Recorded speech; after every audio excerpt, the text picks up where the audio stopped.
今日は旨味たっぷりなキノコの炊き込みご飯を作りました。こん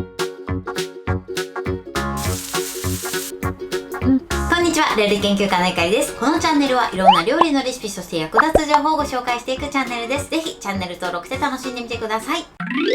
今日は旨味たっぷりなキノコの炊き込みご飯を作りたいと思います。ということで今回はですね、炊飯器で今が旬のキノコをたっぷり使った美味しい炊き込みご飯を作っていきたいと思います。通常炊き込みご飯を作る時ってお醤油、みりん、調理酒、この3つでね大体味付けをすることが多いんですけれども、今回は手軽な材料でさらに旨味がアップして美味しく仕上げる方法をご紹介していきます。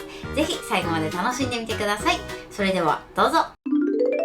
それでは今日の材料をご紹介します。材料はこちらです。お米、舞茸、エリンギ、しめじ、しいたけ、塩昆布、調理酒、めんつゆ、サラダ油です。ということで今回のね炊き込みご飯は3つの旨味を入れていきたいと思います。この旨味成分を組み合わせることによって旨味の相乗効果が生まれてとても美味しい炊き込みご飯に仕上がります。でその旨味成分って何があるかっていうと、まずグルタミン酸、そしてイノシン酸で、あとはグアニル酸っていうこの3種類があります。でまずこのキノコはグアニル酸です。グルタミン酸はね昆布とかそういったものにね含まれるものなんですが、今回はこちら塩昆布を使っていきたいと思います。でそしてあとはイノシン酸ですね。イノシン酸は鰹節などに含まれるものなので、今回はこちらめんつゆを使っていきたいと思います。で今回使うめんつゆは山木さんのめんつゆです。いろんなね今めんつゆがあるんですけど、これはカツオメインのめんつゆになります。で濃縮は2倍濃縮ですね。今回はこちらの材料で作っていきたいと思います。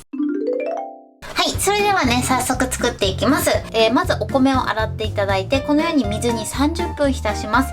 そうすることでふっくらと美味しい炊き込みご飯に仕上がります。なのでこのまま一旦30分ね置いておきます。お米を浸している間に今度はきのこをね作っていきます。まず舞茸はねもう手で適当にこう裂いてね食べやすい大きさに裂いてください。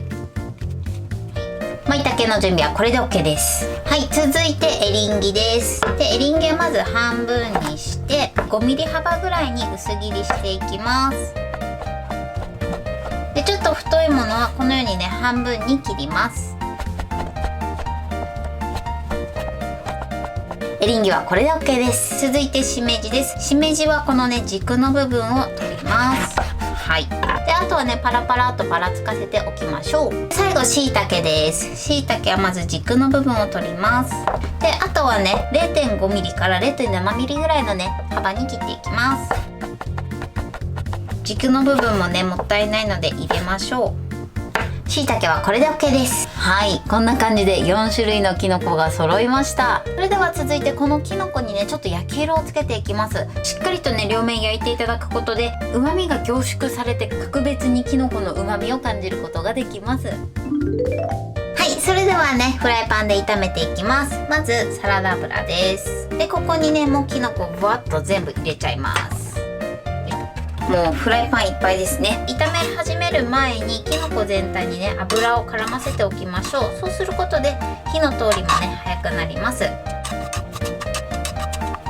そしたらこちらの塩昆布をね半分入れます。はい、塩分をちょっと入れてあげることでキノコから水分が出やすくなります。そうすることでかなりね旨味がギュッと濃縮された美味しいキノコに仕上がります。それでは火にかけます。で火加減強めの中火です。じわじわじわとこう焼ける音がしてきたら一回混ぜます。でだんだんこうしんなりしてきました。先ほどよりもちょっとねかさが少なくなったの分かりますかね。でそしたらフライパン全体に広げて今から焼き色をつけていく作業をします。このまま動かさずにだいたい1分ぐらい焼いていきます。焼き色がついてきたので軽く裏返すようにひっくり返します。1分ずつね裏返していただくとちょうどいいかなと思います。でこうやると一緒にね水分も飛ぶのでより旨味が凝縮されます。裏返します。ここでね焦がさないようにだけ注意してください。ははい、もうそろそろいいかな。こんな感じで美味しそうに焼き色がつきました。きのこはね、このように炒めてください。きのこの準備はこれで OK です。もうね、これだけでも美味しそう。お米もね、30分浸し終わって水を切って、その後一度ね、軽く水洗いをしてください。で、今ね、水がない状態ですね。で、そしたらですね、ここにまず調理酒、そしてめんつゆで、あとね、こちら残しておいた塩昆布を入れます。そうしましたら、今回はね、2合炊きなので2合目盛りですね。通常のね、白米の炊飯のところの2合目盛り、そこまで入れていきます。そしたら一度軽く混ぜてください。で、あとはですね、こちら焼いたきのこを上に入れていきます。で、まんべんなく広げましょう。はい、このようにセットしました。それではね、通常炊飯ですね、していきたいと思います。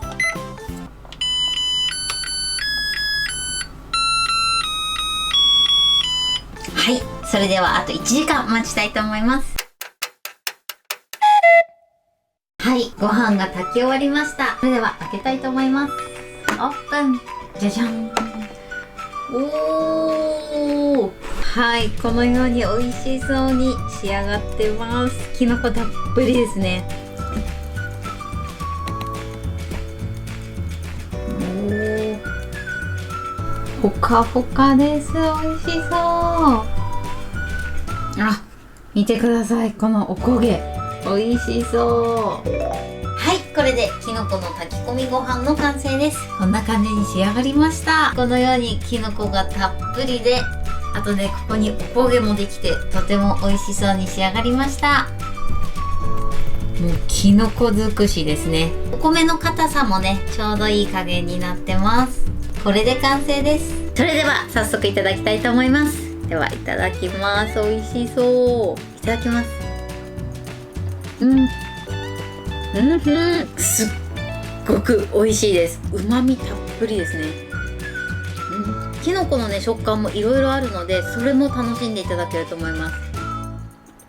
でね、またこの塩昆布もいい仕事してますね。はい、ということで今日も美味しく仕上がりました。今回のきのこの炊き込みご飯のポイントです。まずですね、今回きのこは舞茸、エリンギ、しめじ、しいたけ、この4種類を使いました。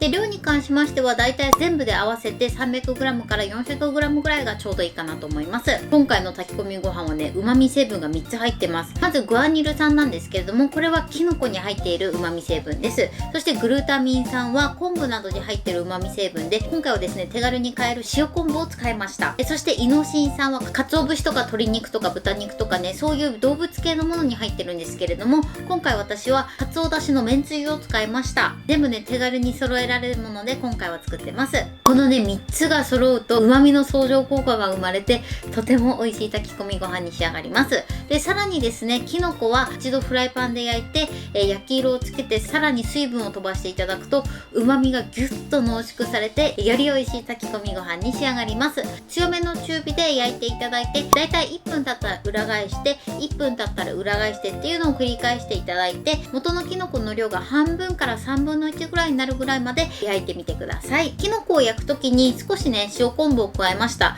この塩分が入ることによってきのこの水分が外に出やすくなって、よりきのこの旨味がギュッと凝縮されます。ぜひこの方法でやってみてください。ちょっとしたね、一手間を加えるだけで炊き込みご飯が一段と美味しくなります。手軽な材料ですごく簡単に作れるので、ぜひ作ってみてください。ということで今日はきのこの炊き込みご飯を作りました。私のチャンネルでは他にもたくさんいろんな動画を配信してます。ぜひチャンネル登録して楽しんでみてください。そして Twitter、インスタ、Facebook、TikTok、こちらにもいろいろアップしてますので、ぜひいいね、フォロー、シェアしていただけたら嬉しいです。よろしくお願いします。ということで今日はこの辺で終わりたいと思います。本日も最後までご視聴いただきありがとうございました。ぜひグッドボタンもよろしくお願いします。それではまた次回の動画でお会いしましょう。バイバイ。